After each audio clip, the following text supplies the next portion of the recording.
अदालत ने दिल्ली पुलिस को एक मरतबा फिर सख्त फटकार लगाई है और कहा है कि मुखालफत और बगावत के दरमियान फ़र्क करना ज़रूरी है। मुखालफत से देश की जमहूरियत की डेमोक्रेसी की तरक्की होती है और बगावत से इसका एंड होता है। इसलिए जांच एजेंसियों को चाहिए कि मुखालफत और बगावत में फ़र्क करे। मुखालफत को स्टेज देना चाहिए, सपोर्ट करना चाहिए, लेकिन बगावत को ख़त्म कर देना चाहिए। ये पूरा मामला जुड़ा है जामिया मिल्लिया इस्लामिया में साल 2019 में हुए वायलेंस से। आपको याद होगा जामिया मिल्लिया इस्लामिया के स्टूडेंट्स ने सीए यानी सिटीजनशिप अमेंडमेंट एक्ट और एनआरसी के खिलाफ एहतजाज करना शुरू किया। 13 दिसंबर को भी जामिया के स्टूडेंट्स पर पुलिस ने लाठी चलाई। उसके बाद 15 दिसंबर को बड़ी तादाद में जामिया मिल्लिया इस्लामिया के स्टूडेंट्स पर पुलिस ने लाठी चार्ज किया। जामिया की लाइब्रेरी में आकर के स्टूडेंट्स को मारा गया। पुलिस ने इल्ज़ाम लगाया कि जामिया के स्टूडेंट्स ने पहले गाड़ियों को आग लगा दिया, पुलिस पर पथराव किया, बसों को जलाया गया, नजर आतिश किया गया। उसके बाद पुलिस ने यह सारा एक्शन लिया और पुलिस ने कई सारी एफआईआर दर्ज की जामिया के स्टूडेंट्स के खिलाफ, दूसरे लोगों के खिलाफ, और उसमें जामिया के 13-14 स्टूडेंट्स को अक्यूज बनाया गया। उन पर हिंसा भड़काने का, वायलेंस करने का और इस तरह के संगीन इल्जामात लगाए गए और इंडियन पैनल कोड की दफात के तहत संगीन मुकदमा दर्ज किया गया। यह सारा केस चल रहा था और मामला था 15 दिसंबर 2019 का। इसमें से कई लोग अभी भी जेल में बंद है क्योंकि उन पर जामिया वायलेंस के अलावा दूसरे भी इल्जामात थे और कई लोग जैसे आसिफ इकबाल तन्हा, सफूरा जरगर, चंदा यादव जेल से बाहर आ चुके हैं। इस पूरे मामले में दिल्ली की साकेत कोर्ट में सुनवाई चल रही थी और वहां साकेत कोर्ट ने पुलिस को सख्त फटकार लगाई और कहा पुलिस ने इन लोगों के खिलाफ जितने इल्जामात लगाए हैं उसके खिलाफ सबूत पेश करने में पुलिस नाकाम रही है। पुलिस ने जिन दावों की बुनियाद पर कहा कि इन लोगों ने हिंसा भड़काया था, जामिया में वायलेंस किया था और जो प्रोटेस्ट चल रहा था उसको तशद्दुद में तब्दील किया था, उसके खिलाफ कोई भी सबूत पुलिस नहीं पेश कर सकी है। पुलिस ने इन लोगों का वक्त बर्बाद किया है, इनका टाइम बर्बाद किया है और इन लोगों को लंबे अरसे तक जेल में रहना पड़ा है, अजियतों का सामना करना पड़ा है, एक ऐसे गुनाह की वजह से जो इनसे सरजद हुआ ही नहीं, जिसका इन्होंने इर्तिकाब किया ही नहीं। इसलिए पुलिस को अपने रवैये में तब्दीली लानी चाहिए, अपने एटीट्यूड में फ़र्क पैदा करना चाहिए। और पुलिस ने वही बात कही कि जांच एजेंसियों को बगावत और मुखालफत के दरमियान फ़र्क करना चाहिए, मुखालफत को स्टेज देनी चाहिए और बगावत को ख़त्म करना चाहिए। ये बहुत अहम जुमला है जजेस का। बहरहाल इस पूरे मामले में 13 लोगों को बरी किया गया है। अनेक तरह से उन पर जो इल्ज़ामात लगाए गए थे वायलेंस का, उसको ख़त्म कर दिया गया है। इन 13 लोगों में अहम नाम है शर्जील इमाम का, सफूरा जरगर का, आसिफ तन्हा का, मोहम्मद अबू ज़र का, उमैर अहमद का, मोहम्मद शुएब का, महमूद अनवर का, मोहम्मद कासिम का, मोहम्मद बिलाल नदीम का, शहजाद रज़ा खान का और चंदा यादव का।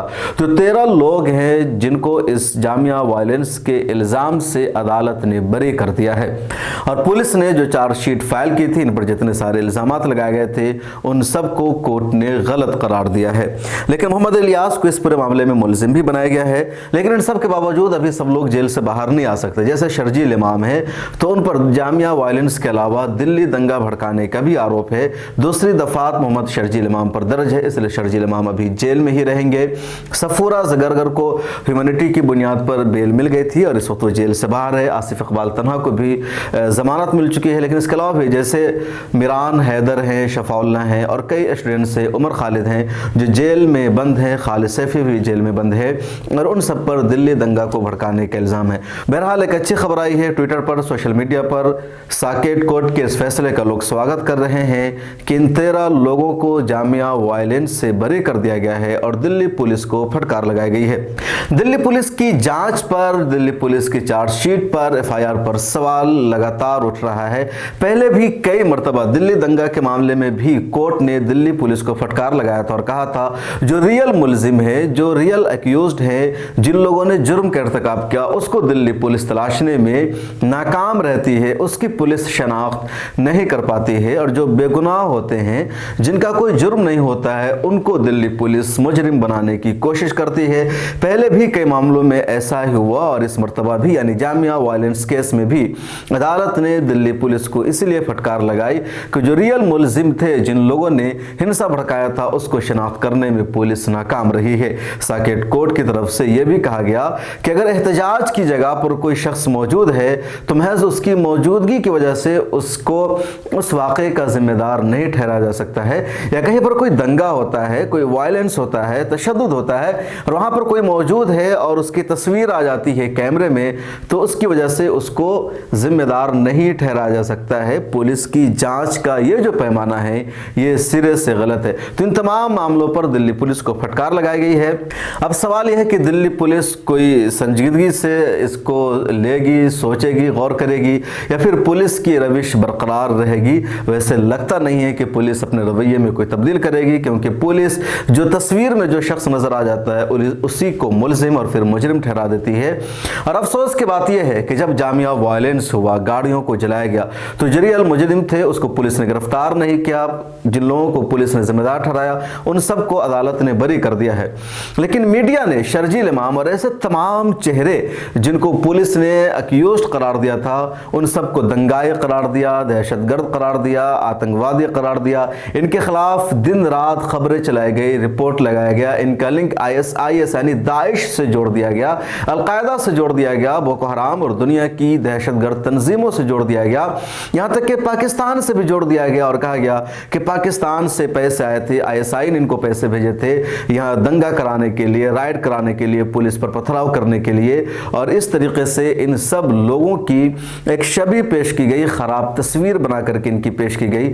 لیکن سچ سامنے آیا اور پتہ چلا کہ ان کا کوئی قصور ہی نہیں تھا، یہ تو احتجاج کر رہے تھے CA کے خلاف، اور جن لوگوں نے ریئل میں دنگا بھڑکایا تھا، ہنسا کیا تھا، ان کو پولیس اب تک تلاش نہیں کر سکی ہے، اب تک گرفتار نہیں کر سکی ہے۔ تو یہ سوال پولیس پر اٹھ رہا ہے، اور سب سے بڑا سوال ان میڈیا چینلوں پر، گودی اینکروں پر، کہ کیا اپنے جرم کے لیے، اپنے کرتوت کے لیے معافی مانگیں گے، یا پھر پولیس کو ان کے خلاف بھی ایک FIR درج کرنی چاہیے، چارج شیٹ فائل کرنی چاہیے کہ ٹی وی چینل والے سب سے زیادہ ماحول کو خراب کرتے ہیں، اور کوئی معاملہ اکیوزڈ کا سامنے آتا ہے، ملزم کا سامنے آتا ہے، اور اس کو یہ مجرم بنا کر کے سب سے خطرناک دشمن پیش کر دیتے ہیں۔ اس رپورٹ میں اتنا ہی، آپ سے ریکویسٹ ہے کہ ملت ٹائمز کو سبسکرائب کیجئے، سوشل میڈیا پر بھی فالو کیجئے، اگر براہ راست آپ مجھ سے جڑنا چاہتے ہیں تو ٹویٹر اور فیس بک پر آپ شمس تبریز قاسمی کو فالو کر سکتے ہیں۔